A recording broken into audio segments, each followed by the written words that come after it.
Vamos direto para aquela nossa conexão diária com os Estados Unidos, com ele, Eduardo Barão. Boa noite para você por aí, Barão.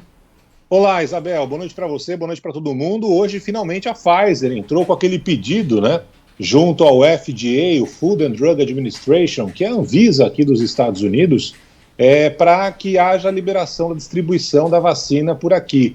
A gente tem falado bastante sobre isso. A Pfizer, junto com a alemã BioNTech, concluíram os estudos indicando que houve 95% de eficácia nos testes. A partir de agora, o FDA vai analisar toda essa pesquisa realizada, todos os voluntários, inclusive 2.900 voluntários no Brasil, para aí sim finalmente liberar para a população aqui dos Estados Unidos. Tem um encontro marcado do principal dos principais representantes do FDA, né, do Conselho, para o mês que vem, o começo do mês que vem, entre os dias 8 e 10 de dezembro. Então, é bem possível que nessa data haja a liberação emergencial, aprovação da vacina aqui nos Estados Unidos. Inicialmente, essas vacinas devem ser disponibilizadas para o pessoal da linha de frente no trabalho ao coronavírus, médicos, enfermeiros, o pessoal da área de hospitais, transporte, e só depois para o público-alvo, né, em especial para os idosos, quem tem algum problema de saúde. Mas não houve exatamente o esclarecimento de como se dará esse processo. Mas já se fala que a população inteira nos Estados Unidos só vai ficar imunizada por completo no meio do ano que vem, lá entre maio e abril, ou seja, vai levar um tempo até que todo mundo receba as 2 doses desta vacina da Pfizer com a alemã BioNTech.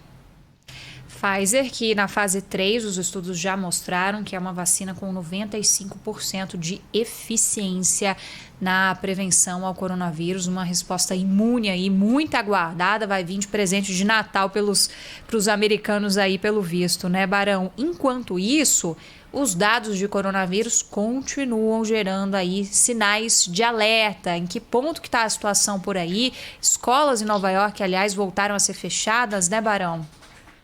Exatamente, Isabel. Escolas fechadas, a criançada está aqui em casa fazendo agora estudos online, né? Porque não tem mais escola pública aberta em Nova York. Foi uma decisão do prefeito da cidade, o Bill de Blasio, depois que as taxas ultrapassaram 3% nos testes que são realizados.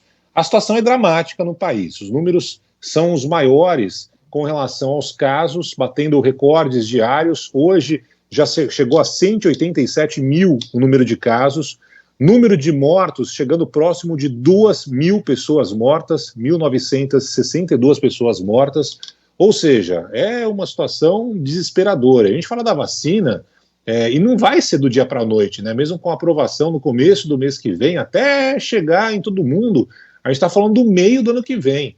Então não é uma solução que vai ser dada muito simples. Na semana que vem tem um feriado importante, tradicional aqui nos Estados Unidos, que é o Dia de Ação de Graças, e há uma solicitação para que as pessoas não confraternizem em grande número, né? É muito comum aqui no país, é até uma data mais celebrada do que o próprio Natal, que as pessoas se reúnam, familiares, amigos, né? Mas agora com esse risco da pandemia cada vez mais sério, né? Então a recomendação é que as pessoas não fiquem aglomeradas. De qualquer forma, há uma preocupação muito grande, hospitais lotados, há em algumas cidades em especial uma preocupação com o toque de recolher sendo determinado, enfim.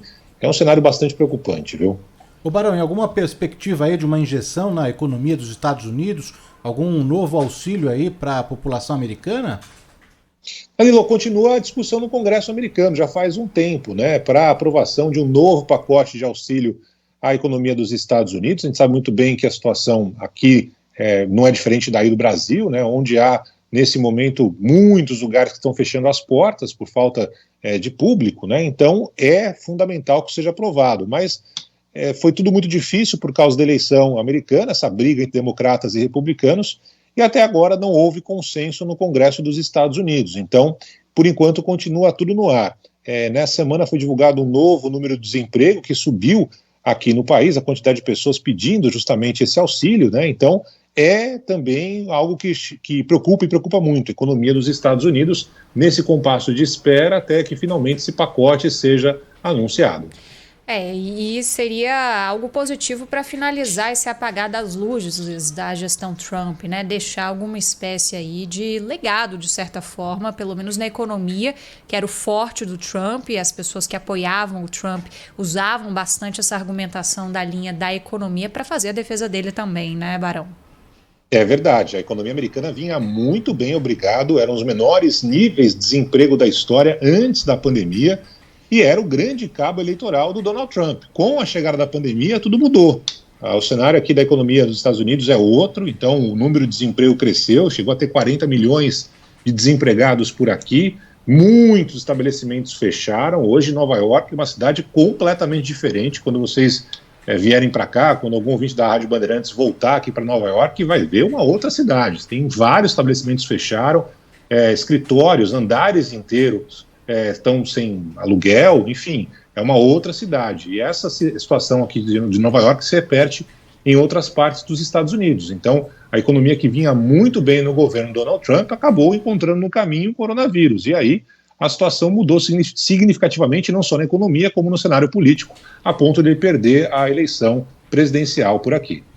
Eduardo Barão conversando com a gente direto de Nova York. Barão, um beijo para você, bom fim de semana. Beijo, bom fim de semana para todos, até segunda-feira. Valeu! Até! Tchau, Barão.